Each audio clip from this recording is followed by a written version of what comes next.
আয়ুষকে খুন করে মেরে ফেলার মেঘার প্ল্যানে আবারও জল ঢেলে দিল কুসুম। হ্যাঁ বন্ধুরা, ভিডিওতে লাইক দিয়ে দেখতে থাকুন যে মুহূর্তে কিনা আয়ুষ নিজের কথা রাখতেই মেঘাকে যখন কিনা বলতে থাকে যে নাও মেঘা চলো, বরঞ্চ অনেকটা দেরি হয়ে গেল, তোমাকে কথা দিয়েছি আমি যে তোমার কাছে শপিংয়ে নিয়ে যাবো এবং তোমার ইচ্ছা রাখতে আমি অবশেষে তৈরি হয়ে এখানে এসেছি, এখনও পর্যন্ত তুমি তৈরি হওনি। ঠিক সেই মুহূর্তে মেঘা যখন কিনা বলতে থাকে নো আয়ুষ আমি একদম রেডি, চলো বরঞ্চ। ঠিক সেই মুহূর্তে আয়ুষ যখন কিনা কুসুমকে খুঁজতে লেগে যায়, অন্যদিকে মেঘা যখন কিনা আগে চালাকি কাটিয়ে কুসুমের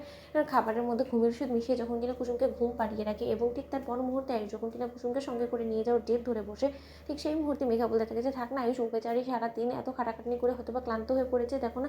কীরকম নীরবে ঘুমোচ্ছে, ওকে বরঞ্চ একটু রেস্ট নিতে, তো ওরও তো রেস্টের প্রয়োজন আছে তাই না, তার থেকে বরঞ্চ আমরাও একটু রোম্যান্টিক ডেটে চলে যাই, চলো বরঞ্চ আমাদের একসঙ্গে একান্ত সময় কাটানোও হয়ে যাবে, তার পাশাপাশি আমার ইচ্ছেটাও পূরণ করা হয়ে যাবে। কি বলো, তোমার নিশ্চয়ই আমাকে একা সঙ্গে করে নিয়ে যেতে কোনো রকম কোনো আপত্তি নেই, কি বলো? ঠিক সেই মুহূর্তে যখন আয়ুষ বলতে থাকে যে না না, এখন যদি আমি কুসুমের জন্য মেঘাকে নিয়ে যেতে রাজি না হই তাহলে মেঘার খারাপ লাগতে পারে, তার থেকে বরঞ্চ বেচারি মন না ভেঙে বেচারিকে সঙ্গে করে নিয়ে যায়। ঠিক সেই মুহূর্তে যখন কিনা মেঘাকে নিয়ে আয়ুষ রওনাই হবে, ঠিক তার আগ মুহূর্তে গুন্ডাদেরকে মেঘা যখন কিনা বলতে থাকে যে আমি এক্ষুনি আয়ুষকে নিয়ে বেরোচ্ছি, তোমাদের যাতে কোনোভাবেই আজকের এই নিশানাটা মিস না হয়, কোনো মতে যদি আজকের এই সুযোগটা তোমরা হাতছাড়া করো তাহলে কিন্তু এরকম সুবর্ণ সুযোগ আমরা কোনোদিনও আর পাবো না। ঠিক সেই মুহূর্তে যখন কিনা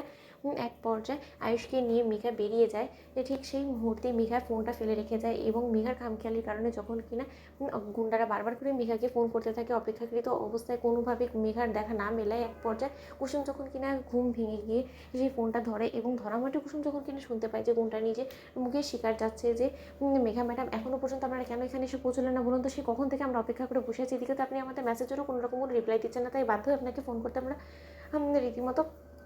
এক পর্যায়ে হিমশিম খাচ্ছে, আপনাকে কোনো মতে কন্ট্যাক্ট করতে পারছেন, এদিকে আপনাকে ডিরেক্ট কল করেছি, আমি খুব ভালো করে জানি যে এখন আয়ুষ স্যার আপনার সঙ্গে আছে এবং আয়ুষ স্যারকে মেরে ফেলবে, এই কথাটা যদি একবার সে জানতে পেরেছে তাহলে সে তাৎক্ষণিকই সেখান থেকে পালিয়ে যাবে, কিন্তু তার সত্ত্বেও আমাদের কাছে কোনো রকম কোনো উপায় তার আপনি রাখেননি তাই না। ঠিক সেই মুহূর্তে এই সমস্ত কথোপকথন যখন কিনা কুসুম শুনে ফেলে, ঠিক সেই মুহূর্তে কুসুম বলতে থাকে যে তার মানে মেঘা ম্যাডাম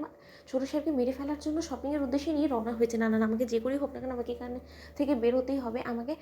তার আগে কারো একজনের সহযোগিতা নিতে হবে। ঠিক সেই মুহূর্তে যখন কিনা এক পর্যায়ে নানুদা সেখানে এসে হাজির এবং বলতে থাকে যে কুসুম ভালোই হয়েছে তোমার ঘুম ভেঙে গিয়েছে, তোমাকে নিয়ে আমি একবার বেরোবো ভাবছিলাম, ওরা যখন বেরিয়েছে চলো বরঞ্চ আমরাও বেরোই। ঠিক সেই মুহূর্তে কুসুম যখন বলতে থাকে যে নানুদা তোমার সাইকেলটার কথা, আমাকে এক্ষুনি তোমার সাইকেলটা দিয়ে একবার ছোটো সাহেবের কাছে নিয়ে যাবে, ছোটো সাহেবের ও বড্ড বেশি বিপদ, ছোটো সাহেবকে ওই মেঘা ম্যাডাম রীতিমতো শপিংয়ের উদ্দেশ্যে নিয়ে গিয়েছে শুধুমাত্র তাকে মেরে ফেলবে বলে, এখানে একজন গুন্ডার ফোন এসেছিলো এবং গুন্ডা সেটাই বলছিল, তোমার যদি আমার কথা বিশ্বাস না হয় তাহলে তুমি নিজেই বরঞ্চ শুনে নাও। ঠিক সেই মুহূর্তে আয়ুষের এই মৃত্যুর ঝুঁকি আছে এই কথা শোনা মাত্রই নানুদা যখন বলতে থাকে যে তাহলে কুসুম আর কোনো মতে এক মুহূর্ত দেরি করা যাবে না, যত শীঘ্র সম্ভব চলো বরঞ্চ আমরা আয়ুষের গাড়ির পেছনে ছুটে যাই, কোনোভাবে যদি আমরা আয়ুষকে শেষ পর্যন্ত বাঁচাতে পারি, নয়তো বা মেঘা যে পরিমাণে সাংঘাতিক একটা মেয়ে দেখতে পাচ্ছি তাহলে যে কোনো সময় যে কোনো বিপদ হয়ে যেতে পারে। তো বন্ধুরা লাইক কমেন্ট শেয়ার করো, সাবস্ক্রাইব করতে ভুলো না।